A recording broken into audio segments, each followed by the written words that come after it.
Hello, I'm Transformers fan G138, and you're watching finally a new episode of G138 and other such fun. Anyway, so I've just completed another episode of G138's MOCs. Anyway, that being said, I'm here with G138 and other such fun. That's the name of this thing. Anyway, my video blogish thing. So, general news and updates here. Basically, I have a new format, strict for format, so this will be a little bit more clear every time I'm talking, for my organizational purposes. I'm going to go news and general updates, project updates, discuss some recent Transformer news, and then I've got a topic of the week thing. So, just so everybody doesn't have to wait until the topic session. The topic will be in the title, but I will be discussing other things. So yeah, that's pretty much that. The topic this week is, you can probably tell up top, Transformers Armada. Yeah, so that's that. That's my general news for this week. Other general news is I'm doing some Transformer Armada reviews as well, so be on the lookout for those. Next, on to project updates. And honestly, the only project I currently have is this guy here, which he's almost done. I figured you'd like to take a look at him. This is my custom Victory Leo. And let me shed some light on this guy, because he's pretty dark. That should brighten things up a bit. So, he's painted gold, guards red, and black. I really like this one. I think this is a pretty cool custom. I used the same shades of red and white that I used on my Star Saber custom here. So, that's pretty neat. He's got the whole gold things going on the chest, just like Star Saber and Victory Leo had in the original. So I really, really think that worked out well, just the way they molded this head. I guess they molded this to be a kind of a Leo convoy thing as well. Anyway, I took one look at it. And I took a second look at it, and I took a third look at it. I'm like, oh my god, this is Victory Leo. So yes, my project update is this guy is almost complete.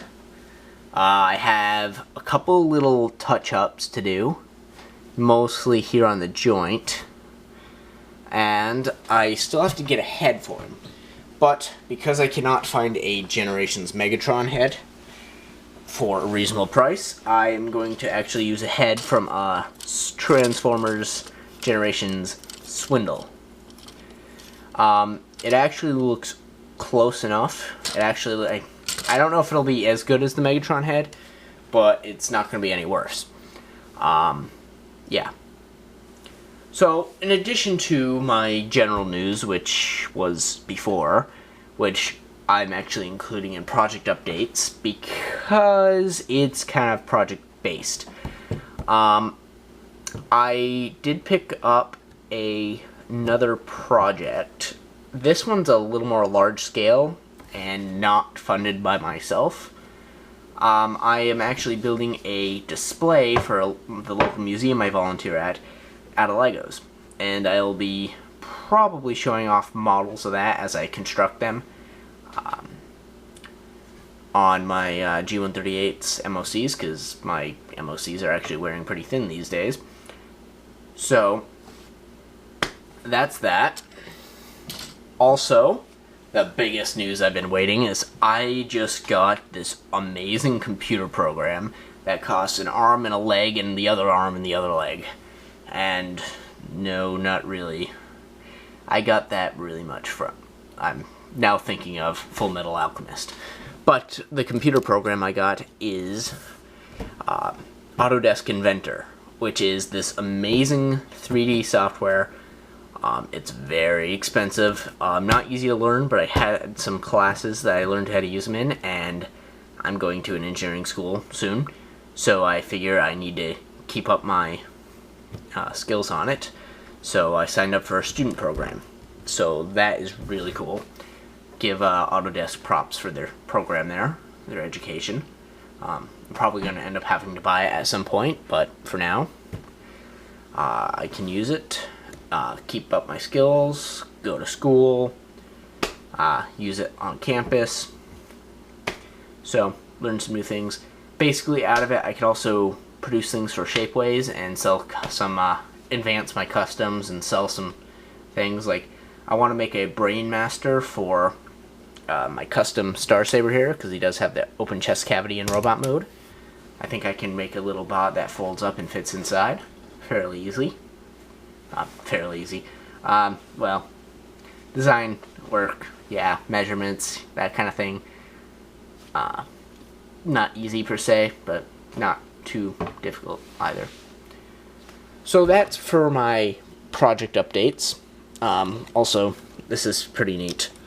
These guns are actually part Lego and part pens, so they have this really cool ability to come off and clip on the wings, which end up over his shoulder in beast mode, which is amazing. Yeah, so that's this guy. So, I guess that means we're at recent Transformer news, which is amazing, of course. Which, all this Transformers Armada stuff, and I have Scourge here. Right. So, I bring up Scourge because they recently released pictures, although most of them are covered up, of United? Yes, United? No, it's not United now, it's TG, whatever. It's the Generations line, Fall Cybertron line for the Japanese version of Fall Cybertron characters. Well, they're releasing this as Ratbat, painted in metallic purples and stuff, with a new head, which is amazing. But I get a lot of questions. I see a lot of like, well, why doesn't he turn into a bat? Why doesn't he look like a bat? Why this? Why that? And I'm like, because this is designed to be the Senator Ratbat, which is basically Ratbat before he became a cassette tape, double dealing, corrupt politician. And man, does he look good, and that's why I want him. I think this works well because he's got the whole wings thing going, and you know, he really looks like a backstabbing politician. So, not this one because this one looks like Scourge, but so I placed a pre-order on him. That's one I might cancel depending how Toyfair 2013 goes, which is the other big news. I'll be posting a link to both the pre-order for Ratbat and also to TFW, because their news this week highlighted a picture in some magazine of a IDW style Optimus Prime over the current Transformers Generations logo. And honestly, I think that is awesome news, because that may mean we're getting a new Classics Optimus. He seems to be holding some sort of Target Master. It has 3 wheels. It's blue, and it kind of looks like a truck with another gun plugged into the top of it. Maybe. Anyway, it is a drawing, so might not be accurate. Might be just a placeholder image. But it looks suspicious that that might be Roller. And somebody posed the question, well, if there's Roller, does that mean he comes with a trailer? And I guess that's the $1 million question. Are we finally getting an Optimus Prime with a trailer? Are we getting an Optimus at all? So right now I'm super stoked for Toyfair 2013, because Hasbro's showing up their whole new line of Beast Hunters, which, quite frankly, the only one I really want out of this entire line is the Smokescreen, which I missed the pre-order on and sold out at over double the price. Yeah, so that's basically the recent Transformer news. I'll be posting links for those, so check in the description. Now onward to Transformers Armada. I'm going to start by saying Transformers Armada was the first Transformers series I watched, and to this day, I think it is my favorite. I hate Energon, downright hate it. I can tolerate Cybertron, but Armada is downright my favorite series. I think Victory is my second favorite extension of Generation 1, and then Generation 1 would be my third. Actually, probably Headmasters would be my third. Again, extension. Just because I really like what they did with the new characters. I think they had a lot of character development, a lot of people dying and stuff. Then I would say Generation 1, followed by Super God, followed by Prime. Those would be my order of favorites. Anyway, Armada's at my top, probably because that was the first series I watched, and this is what really got me into Transformers. So I have here a couple things I'm reviewing. I do have the original Skyboom Shield. I have no idea what this team was called at this point, so I probably won't be reviewing this. That it's the repaint of the Skyboom Shield. Same thing, just different colors. This does not like to stay on, so I actually usually swap this out with the yellow one, because that one stays on nice. But it's there for just a showpiece for this. So, Transformers Armada, a lot of people hate it, but I actually like the origin story behind it. See, it was actually supposed to be the fourth or fifth, I think the Zone was still in there, continuation for Transformers Generation 1. It was not supposed to have Optimus Prime in it, and it was not supposed to have Megatron in it originally. And these characters are supposed to be... The characters are pretty much designed... Yes, you had the Megatron character and you had the Optimus Prime character, but that's not what they were called. I don't even know what their original names were. They were just thrown out, gone, poof, in the wind. Anyway, point being, it was supposed to take place in the... Generation 1 universe, and like the Micromasters and the Minicons were a race on Cybertron, or sorry, like the Master guys, the Headmasters, Brainmasters, they left Cybertron during the war. That would be the Minicons, except they actually combined to the Transformers, and they ended up on Earth, and yeah. Same story. Takes place in the Generation 1 universe. Effectively. So, yeah. And then Hasbro said, you know what? This would make a great new series.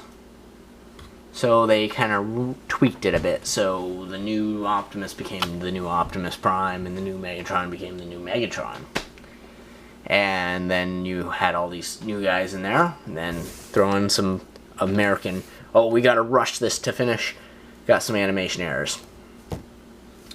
Quite a few, actually. But, and I really do think this would be awesome, and I do think this would be more widely accepted if this was kept in the Generation 1 continuity. Even if you had Optimus Megatron in there. However, I really enjoyed this because it was really the last Transformer series that was hand-drawn awesome and actual animation. Transformers Energon went to the half animation, half 3D software. Yeah. And then Cybertron was the only humans were really animated.